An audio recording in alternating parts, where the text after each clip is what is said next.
ఇళ్ళలగ్గానే పండగ కాదని అమెరికా వేస్తున్నటువంటి టారిఫ్లు నేను మొన్ననే చెప్పాను. మన దేశం నుండి అమెరికాకి పంపిస్తాం, అది మందుల, నిత్యావసర వస్తువుల, బట్టల, లేకపోతే ఇంకొక రకమా.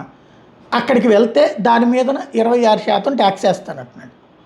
దీనివల్ల మనకేంటంటే మన వస్తువులు అక్కడ కొనుక్కోవడానికి రేట్ ఎక్కువ అవుతుంది. అవసరమైతే మనం తీసుకుంటారు, లేతే లేదు. కొంత ఎక్స్పోర్ట్లకి బ్రేక్ ప్రాబ్లం ఉంటుంది. కానీ అమెరికా వాళ్ళు సఫర్ అవుతారన్నది నేను పదే పదే ప్రస్తావించాను. రేట్లు వాళ్ళకి ఎక్కువ అవుతాయి. ఇప్పుడు చైనా వస్తువుకి 36% ట్యాక్స్ వేస్తే, 37% ట్యాక్స్ వేస్తే, ₹100 వస్తే అక్కడ ₹137 అయితే అది కొనడానికి ఇబ్బంది పడేది, అక్కడోళ్ళు సఫర్ అయ్యేది. ఇప్పుడు అదే జరుగుతూ ఉంది. దాంతో పెద్ద ఎత్తున ప్రజలందరూ కూడా అమెరికన్ పౌరులు పరుగులు పెట్టి స్టోర్లకి పోతున్నారట కావాల్సినవన్నీ కొనుక్కోవడానికి. కాస్త కాస్ట్లీ వెరైటీస్ ఏవైతే, ఈవెన్ ఇప్పుడు సెల్ ఫోన్లు ఇట్లాంటివి కూడా, ఐఫోన్లు ఇట్లాంటి వాటికి కూడా 30-40% పెరుగుతాయట. దాంతో అందరూ పరుగులు పెడుతున్నారు అక్కడ.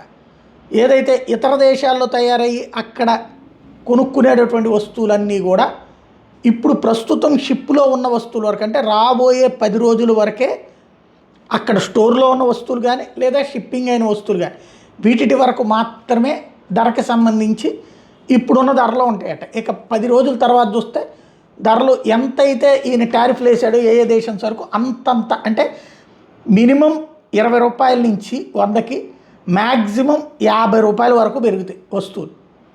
దాంతో భారీగా ధరలు పెరిగేటటువంటి అవకాశం, సంక్షోభం వచ్చేటటువంటిది అమెరికాకి.